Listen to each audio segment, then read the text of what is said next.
The refugee ship arrived at Earth without ceremony. No cheering crowds waited at the spaceport, no banners or music. Only tired officials, blinking lights, and long metal corridors filled with echoing footsteps.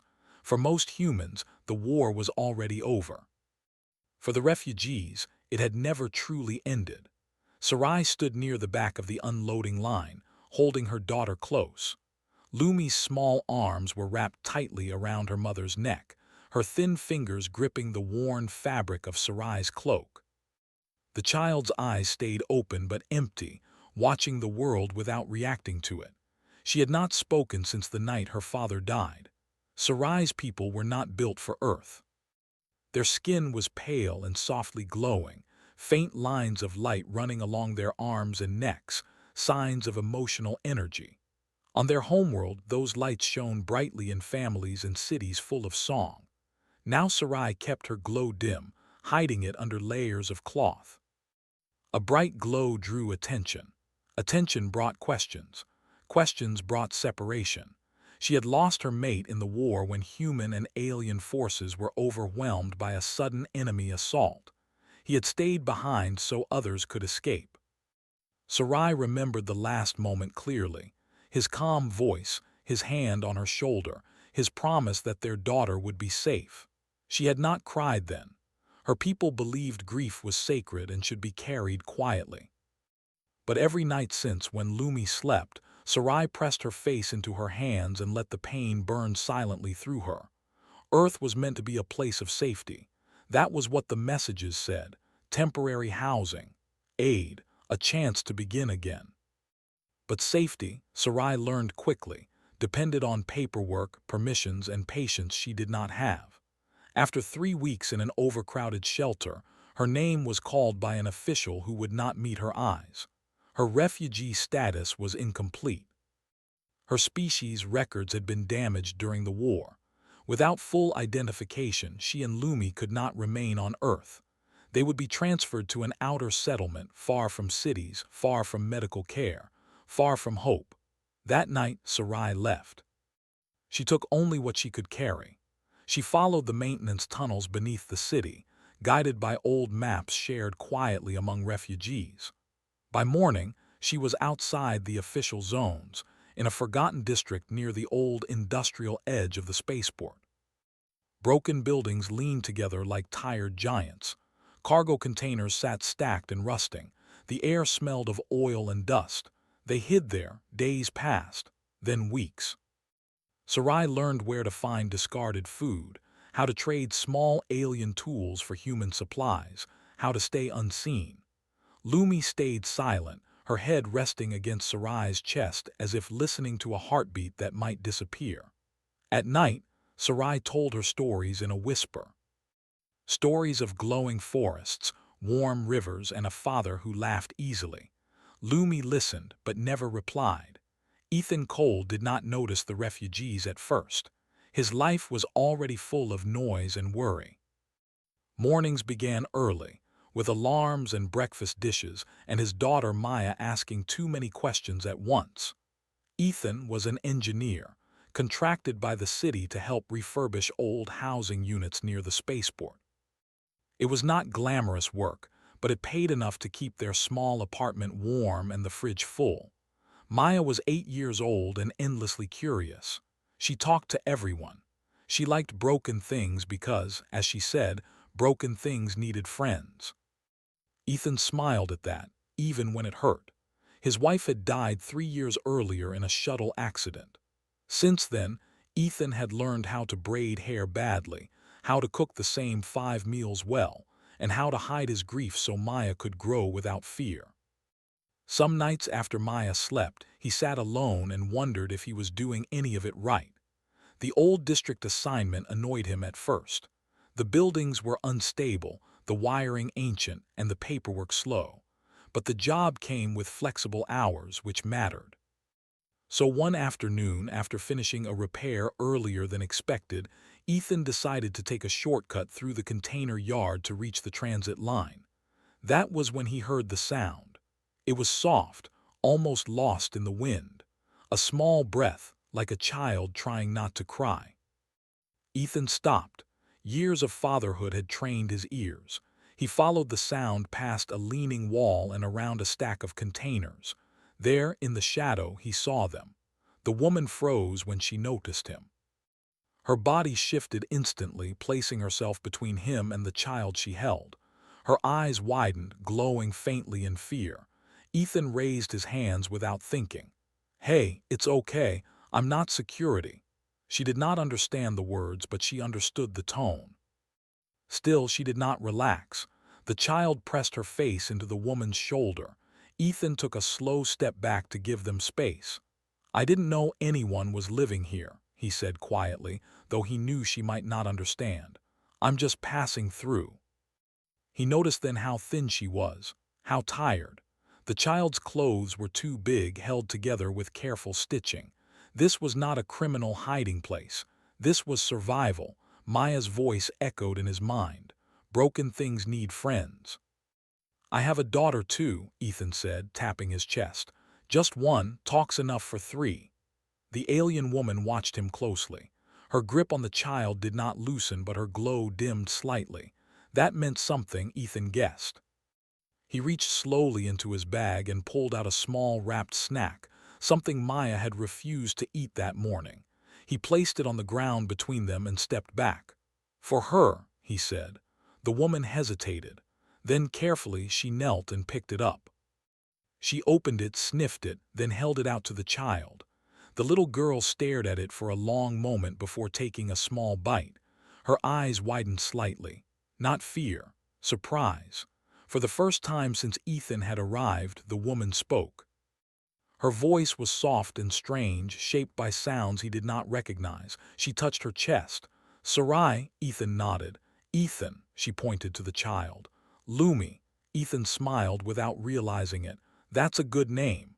They stood there awkwardly, separated by language and fear. Ethan knew he should leave. He had no authority, no plan, no idea what to do. But as he turned, he saw movement at the edge of the yard.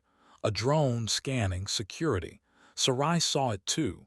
Her glow flared bright with panic. "Hey," Ethan said quickly. He looked around, then back at her. "Come with me." She did not understand the words, but she understood urgency. Ethan gestured, pointing away from the drone toward a service door he knew well. After a second that felt like a lifetime, Sarai followed. They moved quickly, quietly, slipping into the building just as the drone passed overhead. Inside, the air was warmer. The lights flickered. Ethan leaned against the wall, heart pounding. Sarai held Lumi close, whispering soothing sounds. "I can't leave you out there," Ethan said, mostly to himself. He looked at them, really looked. A mother and child with nowhere to go. Images filled his mind. Maya at home, doing homework at the kitchen table. An empty chair across from her. A house that felt too quiet at night. He swallowed. "You need a home," he said softly. Then he thought of Maya, of her questions about family, about why some kids had moms and dads and others didn't. "And mine wants a mother," he added, the words surprising even him. Sarai did not understand the sentence. But she felt the weight of it. She saw the way Ethan looked at Lumi, not with fear or judgment, but with the same careful concern she had seen in parents on her homeworld. Ethan pulled out his communicator and typed quickly, translating basic phrases. He showed her the screen. "Safe place. One night. No harm," Sarai read slowly. Her hands trembled. Trust was dangerous. Humans were kind, but systems were not. Still, the drone would return. And Lumi was tired. She nodded once. That night, for the first time in weeks, Sarai and Lumi slept indoors without fear of footsteps. Ethan sat awake on the couch, listening to the soft breathing from the spare room. He did not know what tomorrow would bring. Trouble, questions, consequences. But for now, two daughters were under one roof. And something long broken inside him felt, just slightly, like it had found a reason to hope. Morning came quietly. Sunlight slipped through the thin curtains of Ethan's apartment, touching the walls with a soft golden color. The city outside was already awake, distant sounds of traffic and machines humming through the air. Inside the apartment, Everything felt still, like the world was holding its breath. Sarai woke first. For a moment, she did not know where she was. Her body tensed, instincts ready for danger. Then she heard slow, steady breathing beside her. Lumi was asleep, curled on her side, one small hand resting on the blanket. Her glow was calm and faint, not the sharp flicker of fear. Sarai relaxed slightly. The room was small but clean. The air was warmer than the shelters, warmer than the containers. There was no smell of oil or dust. This place felt lived in. Safe, at least for now.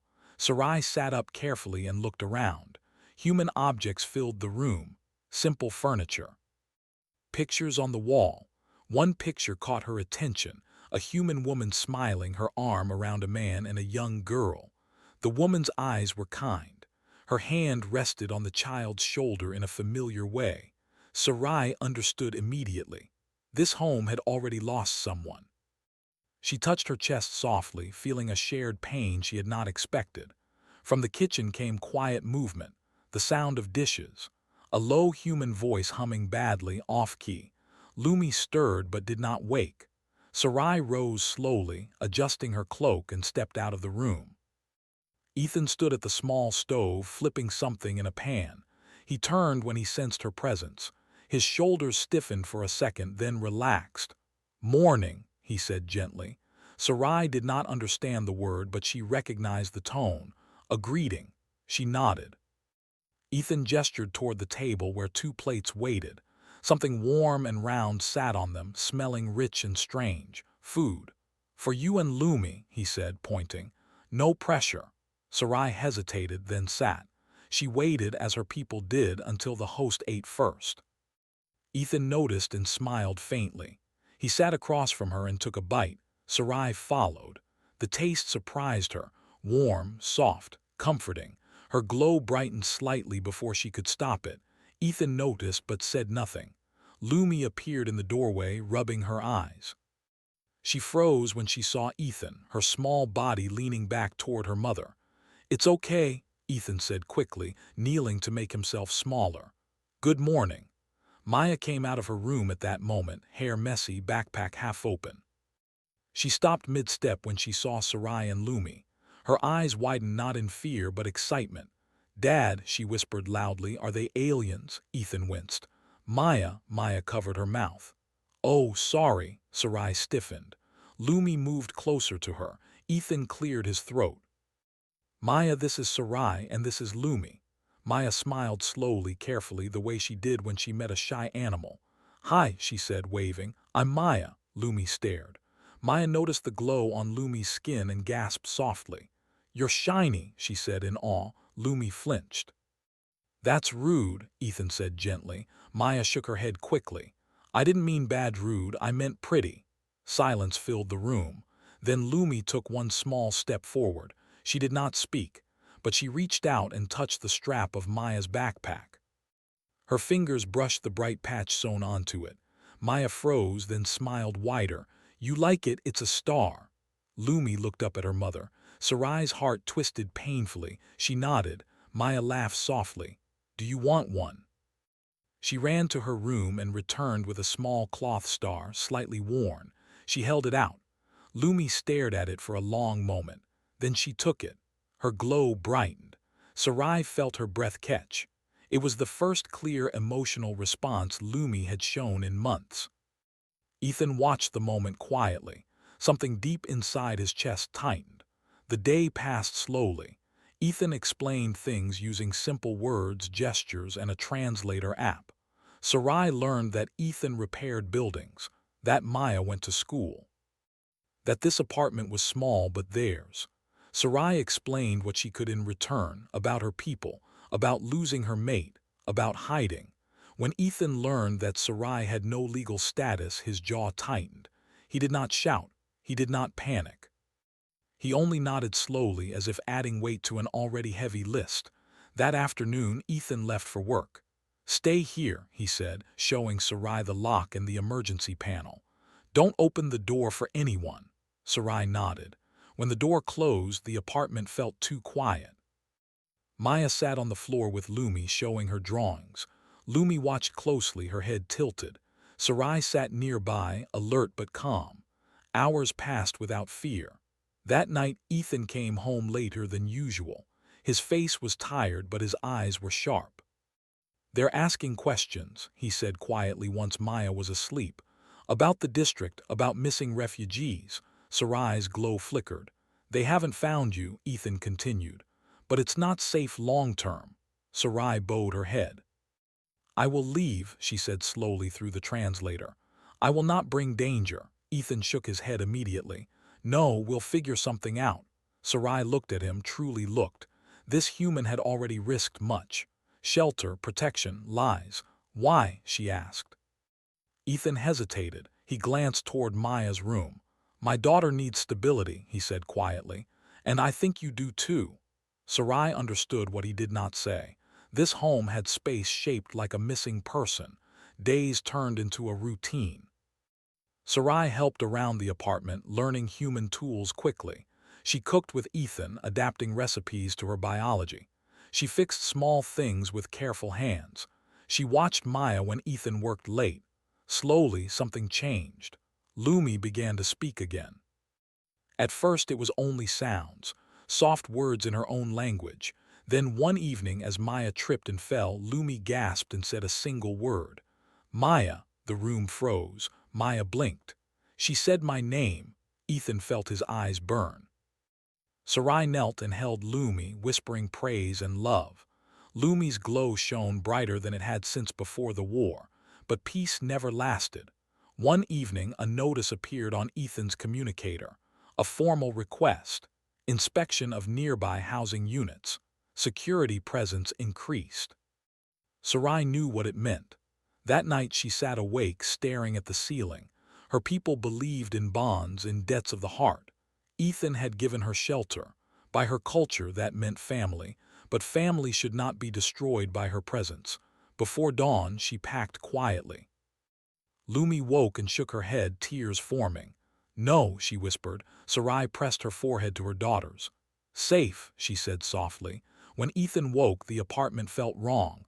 The spare room was empty. Panic slammed into him. He ran outside, scanning the street. Then he saw her, Sarai, standing near the transit stop, holding Lumi close.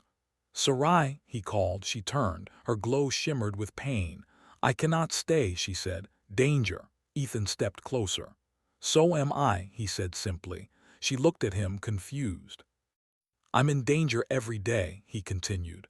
"Of losing people I care about. I won't run from that anymore." Lumi reached for Ethan's hand. Sarai's control broke. Tears fell, glowing softly. In that moment, far above them, a security drone hovered unseen, its sensors locking onto unfamiliar energy signatures. The system had noticed, and it was coming. The drone's shadow passed over the street like a silent warning. Sarai felt it before she saw it. Her skin prickled, the soft glow along her arms tightening into sharp lines. Lumi whimpered and pressed her face into Sarai's chest. Ethan looked up, following Sarai's gaze. "Inside," he said quickly. They did not run. Running drew attention. They walked fast, calm on the outside, hearts racing inside. Ethan opened the building door and guided them into the stairwell instead of the elevator. The lights flickered as they climbed. On the third floor, Ethan stopped. "This way," he said, unlocking a maintenance door most residents did not know existed. It led into a narrow service corridor behind the walls of the building. Pipes lined the ceiling. The air smelled of metal and dust. They moved until they reached a small storage room. Ethan shut the door softly. For a moment no one spoke. Maya's sleepy face filled Ethan's mind. If security came to his door, what would they say to her? What would they take away? Sarai broke the silence. "I should go," she said quietly. "Alone." "No," Ethan said immediately. "That's not happening." "It is my burden," Sarai replied. "Not yours." Ethan shook his head. "That's not how family works." The word hung in the air. Family. Sarai's people believed family was chosen through action, not blood. Shelter given in a time of need was a sacred bond. By her laws, Ethan had already claimed responsibility. But humans did not always see things the same way. Before she could speak, footsteps echoed in the corridor outside. Voices, human voices. Energy signature confirmed, one voice said. Non-registered alien presence. Sarai's glow flared. Ethan stepped forward, placing himself between the door and Sarai and Lumi. "Stay behind me," he whispered. The door slid open. Two security officers stood there, uniforms clean, faces tired. A hovering drone floated behind them, lights scanning. "Sir," one officer said, "this area is restricted." Ethan nodded. "I know, I work maintenance." The officer's eyes moved past him, landing on Sarai. "There she is," the second officer said. "Unregistered refugee. You're required to come with us." Lumi cried out softly. Sarai straightened. She held Lumi tighter but lifted her head. "I will comply," she said calmly through the translator. "Please do not frighten my child." Ethan felt something snap inside him. "No," he said. His voice was steady, louder than he expected. "You won't take her." The officers exchanged looks. "Sir," the first said carefully, "this is not your concern." "She lives in my home," Ethan replied. "She helps raise my daughter, that makes it my concern." "That doesn't give you legal standing." Ethan took a breath. "Then let's talk legality." He pulled up files on his communicator and projected them into the air. Old military records, war footage, medical logs. "This woman's species," Ethan said, pointing to Sarai, "provided emergency medical support during the Khepri offensive.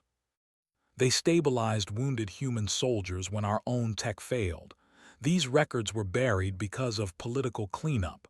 The officers stared. "You deport her," Ethan continued, "and you erase that history again. You erase people who saved lives." The second officer frowned. "That's above our clearance." "Then call someone with more," Ethan said. Silence stretched. The drone hovered closer, scanning Sarai's glow. Lumi whimpered again. Suddenly, a small voice spoke. "Please." Everyone froze. Lumi looked up, tears on her cheeks, clutching the cloth star Maya had given her. "Please," she said again, clearer this time. The sound hit Ethan like a physical blow. The first officer lowered his weapon slightly. His jaw tightened. "I have a kid," he said quietly. Minutes passed before higher authority arrived. A woman in a dark uniform entered the corridor, her posture sharp, her eyes observant. She listened as the officer spoke, then turned to Ethan. "You're claiming responsibility for an unregistered alien and child," she said. "Do you understand the consequences?" "Yes," Ethan answered, "and I accept them." Sarai stepped forward. "I do not wish to cause harm," she said. "If punishment is required, let it fall on me alone." The woman studied her glow, the way it shifted with emotion. "You are Sarai of the Lumineth," she said. "Widow of a war casualty." Sarai nodded, surprised. "I read the old files," the woman continued. "Your people were forgotten." She looked at Lumi, then at Ethan. "Earth law has a clause," she said slowly. "Family asylum, rarely used." "Difficult to prove." Ethan's heart pounded. "What does it require?" "A stable household," she said. "A legal guardian willing to take responsibility, and evidence of emotional dependency." Maya's laughter echoed faintly in Ethan's memory, Lumi holding the star. Calling Maya's name. "We have that," Ethan said. The woman was silent for a long moment, then she nodded. "Temporary status," she said. "Pending review, they stay." Sarai's knees nearly gave out. Ethan exhaled shakily. Weeks passed. The review process was slow, painful, and public. Media picked up the story. Some humans argued, others listened. Sarai spoke once, standing beside Ethan. "I feared humans," she said simply. "But one human gave my child safety. That is enough reason for my people to trust." Ethan spoke too. "I didn't save anyone," he said. "I just opened my door." The ruling came quietly. Permanent residency, family recognition, precedent set. Life did not become perfect, but it became real.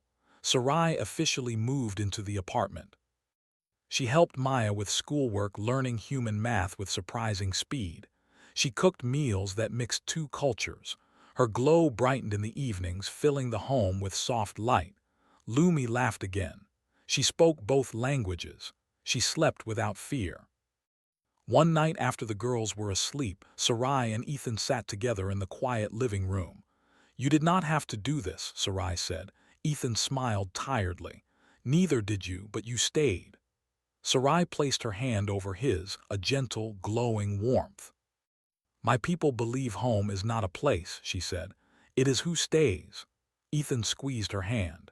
In a small apartment near the spaceport, two daughters slept under the same roof. And in choosing compassion over fear, a single human reminded the galaxy what humanity was truly known for.